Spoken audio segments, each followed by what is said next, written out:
போன வீடியோவில் பிரம்மதேவன் நாரத முனிவர்கிட்ட கலியுகம் எப்படி இருக்கும், கலிபுருஷன் எப்படி இருந்தார், அவரோட குணங்கள் என்ன, கலியுகத்தில் யார் யாரெல்லாம் கஷ்டப்படுவாங்க, யார் யாரெல்லாம் கலியுகத்தில் கலிபுருஷனோட சுபாவத்தை பெற்று அவங்க கலியால் அருள்பாலிக்கப்பட்டு எப்படி அவங்க இருளில் போய் அடைவாங்க, அந்த கலியோட சுபாவத்திலேருந்து விடுபட்டு யார் யாரெல்லாம் மேலே வருவாங்க, யார் யாரெல்லாம் இறைவன்கிட்ட முக்தி அடைவாங்க அப்படிங்கிறத பற்றி எனக்கு சொன்னீங்க.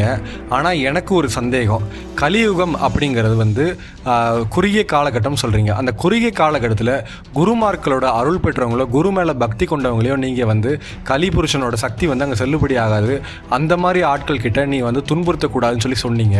ஒரு சாதாரண ஒரு மனுஷனாக பிறந்து ஒரு குருவாகிறாங்க, அந்த குருவுக்கு அவ்வளோ பெரிய சக்தியா, கலிபுருஷனோட சக்தியே அங்கே செல்லுபடி ஆகக்கூடாது, அவங்கள துன்புறுத்தக்கூடாது நீங்கள் ஏன் சொன்னீங்க?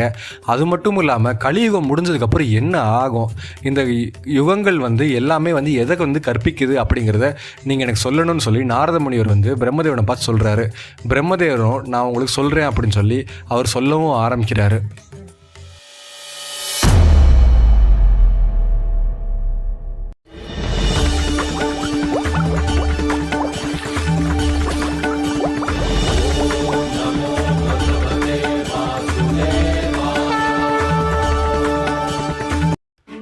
பிரம்மதேவன் நாரத முனிவரை பார்த்து சொல்கிறாரு, இதுக்கு முன்னாடி இருந்த யுகங்களான சத்தியுகம், திரேதாயுகம், துவாபரயுகம் 3 யுகமே அதீதமான ஆயுள் கொண்டிருந்துச்சு. மக்களுக்கு ரொம்ப அதீதமான ஆயுட்கள் இருந்ததுனால அவங்க இறைவனை அடையிறதுக்கு அவங்க ரொம்ப அதீத காலம் தவம் பண்ணுறதுக்கான சூழல் ஏற்பட்டுருந்துச்சு. அவங்க 100 வருஷம் 200 வருஷம், ஏன் சத்தியுகத்தில் 1000 வருஷம் 2000 வருஷம்லாம் தவம் பண்ணியிருக்காங்க. அப்படி தவம் பண்ணி அவங்க இறைவனை வரவழைச்சி நேராக இறைவன்கிட்ட இருந்தே வர வாங்கினாங்க, அவங்க முக்தியும் அடைஞ்சாங்க. ஆனால் இந்த கலியுகம் அப்படிங்கிறது சாதாரணமானது கிடையாது, இது ரொம்ப கொடுமையான ஒரு யுகம். ஏன்னா கலிபுருஷனுக்கு சக்தி அப்படிங்கிறது ரொம்ப அபரிவிதமாக இருக்குது. அப்படிங்கிறதுனால அவர் பூமிக்கு போய் ஒரு ஆட்சியை செலுத்த ஆரம்பித்த முதல் நாளில் இருந்து, ஏன் அவர் போன முதல் நிமிஷத்தில் இருந்து மக்கள்கிட்ட கலியோட சுபாவம் அப்படிங்கிறது பரவ ஆரம்பிச்சிடும். அப்படின்றதுனால இங்கே கடவுள் வரது அப்படிங்கிறது ரொம்ப கஷ்டமான வேலையாக இருக்குது. ஏன்னா கடவுளை பற்றி நினைக்கிறது அப்படிங்கிறது கலியோட சுபாவத்திலே கிடையாது. அப்படி இருக்கிறப்போ மக்களாக இருந்து மக்களோட இருளை நீக்கிறதுக்கும் அவங்களோட அறியாமையை நீக்கிறதுக்கும் கடவுள்கிட்ட போய் கொண்டு போய் சேர்க்கறதுக்கும் அந்த குருவால் மட்டும்தான் முடியும் அப்படின்னு சொல்லி பிரம்மதேவர் சொல்கிறாரு.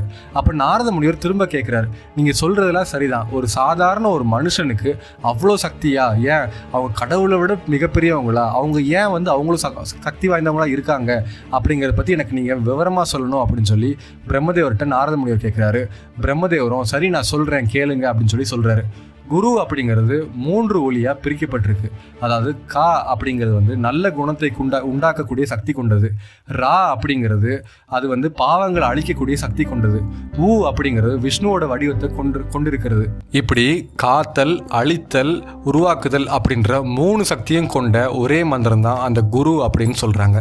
இந்த குரு அப்படிங்கிற 2 எழுத்து மந்திரம் கணேசனை குறிக்கும், அக்னியை குறிக்கும், ஏன் அந்த மகாவிஷ்ணுவே குறிக்கும்.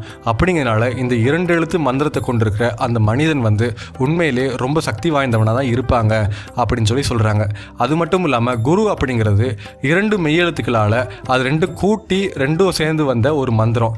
அப்படிங்கிறதுனால அது தர்மத்தையும் உண்மையையும் காமத்தையும் மோட்சத்தையும் 4 செல்வத்தையும் அவங்க கொடுக்கக்கூடிய வல்லமை பெற்ற ஒரு மந்திரமாக இருக்குது. குருவே தாயாகவும் இருக்காங்க, குருவேவும் தந்தையாகவும் இருக்காங்க, ஏன் குருவேவும் விஷ்ணுவாகவும் இருக்காங்க, குருவே அந்த பரமசிவனாகவும் இருக்காங்க. இந்த குரு தான் ஒரு மக்களை நல்வழிப்படுத்தி ஒரு அப்பாவை போலையும் ஒரு அம்மாவை போலையும் அந்த இறைவனை போலையும் கூடவே இருந்து அவங்க இறைவனை எப்படி அடையிறது, தர்மத்தின் வழி எப்படி நடக்கிறது, உண்மையின் வழி எப்படி நடக்கிறது அப்படிங்கிறது கூட இருந்து கொஞ்சம் கொஞ்சமாக அவங்களுக்கு சொல்லி கொடுத்து வாழ்ந்தும் காட்டுவாங்க. ஒருவனுக்கு கல்வி அப்படிங்கிறது கிடைக்கணும் அப்படின்னா அது குரு அப்படிங்கிற ஒரு ஆள் இருக்கணும். அவங்களோட இருளை நீக்கி, அதாவது அறியாமை அப்படிங்கிற இருளை நீக்கி அவங்களுக்கு ஒளிமயமான எதிர்காலத்தை கொடுக்க வல்லவர் அந்த குரு தான். ஒரு சாஸ்திரத்தையும் சரி வேதத்தையும் சரி யாரும் சாதாரணமாக படித்து அதை புரிஞ்சிக்க முடியாது, அதன் வழி எப்படி நடக்கிறது அப்படிங்கிறது தெரியாது. அதனால குருவே அதை படித்து அதை புரிஞ்சு அதை மக்களுக்கு அவரோட சீடர்களுக்கு எளிமையான வழியில் புரிஞ்சு சொல்லி அவர் சொல்லி கொடுக்குறாரு. இதனால் அந்த மக்கள் அறியாமை அப்படிங்கிற இருள் நீங்கி அவங்கள இறைவனை எப்படி அடையலாம், உண்மையின் சுரூபமாக நம்ம எப்படி வாழ்கிறது அப்படின்னு சொல்லி அவங்க வாழ்கிறதுக்கும் அவங்க அறியாமை அப்படிங்கிற இருளை நீக்கி அவங்க இறைவனை அடையிறதுக்கும் அவங்க உறுதுணை உறுதுணையாக இருக்காங்க. இறைவனை அடையிறதுக்கு அறியாமை அப்படிங்கிற திரை அப்படிங்கிறது நம்மளோட ஞானத்தை வந்து மறைச்சிருக்கு, நம்மளோட புத்தியும் மறைச்சிருக்கு. இந்த திரையை வந்து விலக்கி நமக்கு வந்து ஒளி அப்படிங்கிறத காமிச்சு நம்ம வாழ்க்கையில் இருண்டு இருக்கிற இடத்துல நம்ம இறைவன் அப்படின்ற ஒளியை எப்படி அடையிறது அப்படிங்கிறத காட்டுறதும் இந்த குரு தான். இதை கேட்ட உடனே நாரத முனிவர் வந்து பிரம்மனை பார்த்து கேட்குறாங்க, அப்போ குருக்கு இவ்வளோ சக்தியா? அப்போ ஒரு சாதாரணமான மனிதனாக பிறந்தாலும் அவங்க வந்து ஒரு குருவாக இருந்து மக்களுக்கு வந்து அறியாமை அப்படிங்கிற இருளை நீக்கி அவங்க ஞானம் அப்படிங்கிற ஒளியை கொடுக்குறாங்க அப்படின்னா அவங்க வந்து இந்த மும்மூர்த்திகளோட சிறந்தவங்களா அப்படின்னு சொல்லி கேட்குறாங்க. அதுக்கு பிரம்மன் சொல்கிறாரு, ஆமாம், குருவே பிரம்மனாகவும் குருவே மகாவிஷ்ணுவாகவும் என் குருவே பரமசிவனாகவும் இருந்து மக்களுக்கு வந்து அவங்க கூடவே வாழ்ந்து அவங்களுக்கு அருள் பாலிக்கிறாங்க. இதனால தான் குரு வந்து ரொம்ப சிறப்பு வாய்ந்தவங்களா இருக்காங்க. நீ யோசிச்சு பாரு நாரதரே, ஒரு பிரம்மன் கிட்ட இருந்து ஒருத்தன் வந்து சாபம் வாங்குறான் அப்படின்னா அந்த சாபத்தில் இருந்து எப்படி நிவர்த்தி அடைகிறது அப்படிங்கிறத சொல்லி கொடுக்குறவங்க ஒரு குருவாக தான் இருப்பாங்க. விஷ்ணு கிட்ட இருந்து சாபம் வாங்கினாலும் சரி, ஏன் அந்த பரமசிவன்கிட்ட இருந்து சாபம் வாங்கினாலும் சரி, இந்த சாபத்தை நிவர்த்தி பண்ணுறதுக்கு சொல்லிக் கொடுக்கக்கூடிய ஒரு கூட இருந்து நம்மளுக்கு வழிகாட்டக்கூடியவராக இருக்கிறது அந்த குரு தான். ஆனால் ஒரு குரு கிட்ட சாபம் வாங்கணும் அப்படின்னா எங்கே போய் நம்ம நிவர்த்தி பண்ணுறது அப்படின்னு சொல்லிக் கொடுக்கறதுக்கு யார் இருக்கா? அதனால குரு தான் வந்து சிறந்தவராக இருக்காரு. குருதாவும் பிரம்மாவும் இருக்காரு, குருவே வந்து விஷ்ணுவாகவும் குருவே சிவனாகவும் இருக்காரு. இந்த குருவை வணங்கினவங்களுக்கு இந்த மும்மூர்த்திகளோட ஆயுள், அதாவது அருள் அப்படிங்கிறது கிடைக்கும். இந்த மும்மூர்த்திகளை வணங்கினாலும் அவங்களோட ஆசீர்வாதம் அப்படிங்கிறது தான் கிடைக்குமே தவிர அந்த குருவோட அருள் அப்படிங்கிறது கிடைக்காது. இந்த குருவோட அருள் பெற்றவங்க வந்து கலியுகத்தை ஜெயிச்சு அவங்க வந்து முக்தி அப்படிங்கிறது அடைவாங்க அப்படின்னு சொல்லி பிரம்மதேவர் சொல்றாரு. அது மட்டும் இல்லாமல் நாரத முனிவரே, ஒருத்தன் வந்து ஹரியை வந்து வணங்கி அந்த மகாவிஷ்ணுவை பார்த்தாங்க அப்படின்னா மகாவிஷ்ணுகிட்ட இருந்து வரம் வாங்கிறது அப்படிங்கிறத யோசிப்பாங்க. ஆனால் குரு வந்து ஒருத்தனுக்கு விளக்குறப்போ அவங்க என்ன சொல்கிறாங்கன்னா அந்த மகாவிஷ்ணுவோட ஒன்றனை கலந்து எப்படி முக்தி அடையிறது அப்படிங்கிறத சொல்லித்தராங்க. ஒருத்தன் வந்து சிவனை நோக்கி அதீதமான தவம் பண்ணி சிவனை பார்க்குறான் அப்படின்னா அவன் ஞானம் அடைவான் அப்படின்னு சொல்லி சொல்லுவாங்க. ஆனால் ஒரு குரு வந்து வழிகாட்டுறதுனால அந்த சிவனை பார்த்த உடனே சிவனோட தத்துவங்களை உணர்ந்து சிவனோட எப்படி கலந்து முக்தி அடைகிறது அப்படிங்கிற அந்த இருள இருந்து விளக்கி நமக்கு ஞானத்தை வந்து கொடுக்கறது அந்த குரு தான் அப்படின்னு சொல்லி பிரம்மதேவர் சொல்றாரு. அப்படி இருக்கிறதுனால அந்த குருவை வந்து நம்ம வணங்குறதுனால என்னென்ன பலன்கள் கிடைக்கும் தெரியுமா? அந்த மும்மூர்த்திகளை வழிபடுற பலன்கள் நமக்கு கிடைக்கும். சாஸ்திரங்களை படித்து நம்ம நல்வழிபடுற பலன்கள் நம்ம குரு கிட்ட இருந்தே கிடைக்கும். நம்ம வந்து தீர்த்த யாத்திரைகளும் சரி, புண்ணிய ஸ்தலங்களில் போய் நம்ம கடவுளை வழிபடுறதும் சரி, எல்லா பலன்களும் வந்து நம்ம குரு கிட்டே கிடைக்கும். ஏன்னா குரு தான் நமக்கு வழிகாட்டியாக இருந்து இறைவனை எப்படி அடையிறது அப்படிங்கிறத அவர் கூடவே இருந்து நமக்கு வழிகாட்டி நமக்கு செய்வார் அப்படின்னு சொல்லி பிரம்மதேவர் வந்து நாரத முனிவரை பார்த்து சொல்கிறாரு. இதை கேட்ட உடனே நாரத முனிவர் வந்து பிரம்மனை வணங்கி அவர் வந்து சொல்கிறாரு, பிரம்மதேவரே, உங்களோட திருவாய் மொழியால் நான் வந்து குருவோட பலன்கள் என்ன, அதாவது ஒரு குருவோட தன்மை என்ன, அவங்களோட வடிவம் எப்படி, அவங்களோட குணங்கள் எப்படி அப்படிங்கிறத நான் அறிஞ்சுக்கிட்டேன்.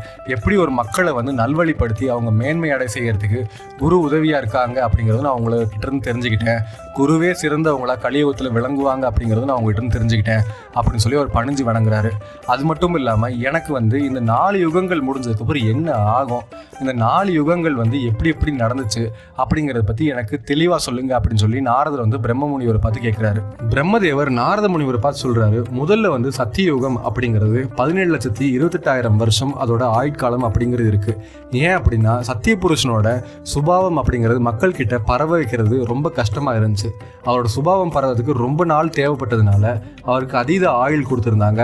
அந்த சமயத்தில் மக்களுக்கும் அதீதமான ஆயுள் இருந்துச்சு. சத்தியத்தின்படி நடக்கிறவங்க வந்து ரொம்ப ஆயுட்காலமாக இருந்து அவங்க இறைவனை நோக்கி 1000 வருஷம் 2000 வருஷம்னு இப்படி ரொம்ப வருஷங்கள் இருந்து அவங்க தவம் பண்ணாங்க. இறைவன் கிட்ட இருந்து நல்ல வரங்கள் வாங்கி அவங்க முக்தி அடையவும் செஞ்சாங்க. இப்படி இருக்கிறப்போ இவரோட ஆயுட்காலம் முடிஞ்சதுக்கப்புறம் திரேதாயுகம் அப்படிங்கிறது வந்துச்சு. அதுக்கு வந்து 12,96,000 வருஷம் இருந்துச்சு. இந்த திரேதாயுகத்தில் வந்து மக்கள் வந்து இந்த யாக முறைகளை வந்து அதிகமாக பின்பற்றினாங்க. அப்படிங்கிறதுனால அவங்க ரொம்ப 1000 வருஷங்கள் அவங்களால தவம் பண்ணுறதுக்கான சூழல் ஏற்படல. அதனால் இந்த யுகத்தில் வந்து மக்களோட ஆயுள் அப்படிங்கிறது சத்தியுகத்தோட ரொம்ப குறைவாகவே இருந்துச்சு. இந்த யுகம் முடிகிறப்போ ஒரு மிகப்பெரிய பிரளயம் ஏற்படும். அந்த பிரளயத்துக்கு அப்புறம் அடுத்த யுகம் அப்படிங்கிறது ஆரம்பிக்கும். அடுத்து துவாபர யுகம் அப்படின்ற யுகம் ஆரம்பிச்சது. இந்த யுகம் வந்து திரேதா யுகத்தை விட ஆயுள்ங்கிறது ரொம்ப கம்மி தான். ஏன்னா இந்த யுகத்தில் வந்து 8,64,000 வருஷங்கள் மட்டுமே தான் அதோட ஆயுளாக இருந்துச்சு. இதில் வந்து மக்கள் வந்து நல்ல குணத்தையும் தீய குணத்தையும் சரி சமமாக கலந்துருப்பாங்க. அப்படிங்கிறதுனால இவங்க இறைவனை அடையிறதுக்கு போராடி தான் வந்து தர்மத்தை நிலைநாட்டணும் அப்படின்னு சொல்லி தர்மத்தின் வழி நடப்பாங்க. அந்த தர்மத்தின் வழி நடந்த சில பேர் வந்து இறைவன் கிட்ட வந்து முக்தி அடைஞ்சாங்க. இவங்களோட ஆட்சி காலம், அதாவது துவாபர யுகத்தோட ஆட்சி காலம் முடிகிறப்போ ஒரு மிகப்பெரிய போர் அப்படிங்கிறது நடக்கும். அதில் மிகப்பெரிய பேரழிவு அப்படிங்கிறது நடக்கும். இந்த பேரழிவுக்கு அப்புறம் கலியுகம் அப்படிங்கிற யுகம் ஆரம்பிக்கும். இந்த கலியுகம் வந்து ரொம்ப சக்தி வாய்ந்த யுகமாக இருந்துச்சு. இதில் தர்மம் அப்படிங்கிறதுக்கு பேச்சே இல்லாமல் இருந்துச்சு. அதனால் இந்த யுகத்துக்கு ரொம்ப கம்மியான ஆயுளை நான் கொடுத்துருந்தேன். அதாவது 4,32,000 வருஷம் மட்டும்தான் கலியுகத்தோட ஆட்சி அதிகாரம் அப்படிங்கிறது இருக்கும். அதுதான் வந்து கலிபுருஷனோட ஆயுள் அப்படிங்கிறது இருக்கும். இந்த ஆட்சி அதிகாரம் முடிஞ்சோடனே கலிபுருஷன் இந்த யுகத்தை விட்டு போயிடுவார். இந்த யுகம் முடிகிறப்போ ஒரு மிகப்பெரிய பிரளயம் ஏற்படும். ஒவ்வொரு யுகங்கள் முடிஞ்சு அடுத்த யுகம் ஆரம்பிக்கிறப்போ அங்கே இருந்த மக்கள் எல்லாமே மிகப்பெரிய பிரளயத்தில் மாட்டி அவங்க வந்து இறந்து அடுத்த யுகத்துக்கு போவாங்க. அந்த யுகத்தில் அந்த யுக புருஷனோட சுபாவத்தை பின்பற்றி அவங்க சுபாவம் நல்லதாக இருந்துச்சு அப்படின்னா அது வழியாக போய் தர்மத்தின் வழி சென்று அவங்க வந்து முக்தி அடைஞ்சாங்க. இப்படி முக்தி அடையாதவங்க அடுத்த யுகத்தில் அவங்க திரும்ப பிறப்பு எடுக்கிறாங்க. அவங்க வந்து அவங்க தர்மத்தின் வழி நடந்து அவங்க முக்தி அடைய முயற்சி பண்ணுறாங்க. இப்படி ஒவ்வொரு யுகத்துலேயும் முயற்சி பண்ணி கடைசியில் கலியுகத்தில் மக்கள் பிறக்கிறாங்க. இந்த கலியுகத்துலேயும் வந்து அவங்க இறைவன் அடையிறதுக்கு குருவோட வழிகாட்டுதலால் அவங்க இறைவன் கிட்ட போய் அடையிறதுக்கு முக்தி அடைய முயற்சி பண்ணுறாங்க. இந்த கலியுகத்துலேயும் அவங்க அடையலை அப்படின்னா திரும்ப வந்து மிகப்பெரிய பிரளயம் அப்படிங்கிற ஒரு அழிவு ஏற்பட்டு திரும்ப அவங்க வந்து முதல்ல இருந்து பிறந்து அவங்க வந்து முக்தி அடைய முயற்சி பண்ணிகிட்டே இருப்பாங்க. இப்படி முக்தி அடைஞ்சவங்க அவங்க இறைவனோட கலந்து அவங்க மறுபிறப்பு இல்லாத ஒரு வாழ்க்கையை வந்து அவங்க கிடைக்குது அவங்களுக்கு. இதை கேட்ட உடனே நாரத முனிவருக்கு ஒரு சந்தேகம் ஏற்படுது. நீங்கள் சொல்கிற மாதிரியே மக்கள் வந்து முக்தி அடையாமல் இந்த 4 யுகங்களையும் முக்தி அடையலை அப்படின்னா ஒவ்வொரு பிரளயத்துலையும் அழிஞ்சு அவங்க திரும்ப பிறந்து இந்த பிறவி அப்படின்ற சுழலில் மாட்டிக்கிட்டே இருப்பாங்கன்னு சொல்கிறீங்க. இவங்க முழுசாக முக்தி அடைஞ்சிட்டாங்க அப்படின்னா உங்களோட வேலை என்ன ஆகும்? நீங்கள் எத்தனை யுகங்கள் இந்த மாதிரியான வேலைகள் நீ செஞ்சுக்கிட்டே இருப்பீங்க அப்படின்னு சொல்லி அவர் கேட்குறாரு. அப்போது பிரம்மதேவன் வந்து நாரத முனிவரை பார்த்து சொல்கிறாரு, கிருத யுகம் அப்படிங்கிறது 17,28,000 வருஷம் இருந்துச்சு. திரேதாயுகம் அப்படிங்கிறது 12,96,000 வருஷம் இருந்துச்சு. துவாபர யுகம் அப்படிங்கிறது 8,64,000 வருஷம் இருந்துச்சு. இந்த கலியுகம் அப்படிங்கிறது 4,32,000 ஆண்டுகள் அப்படின்னு சொல்லி சொல்கிறாங்க. இந்த கலியுகம் முடிஞ்ச உடனே ஒரு மிகப்பெரிய பிரளயம் ஏற்பட்டு திரும்ப சத்தியயுகம் அப்படிங்கிறது ஆரம்பிக்கும்.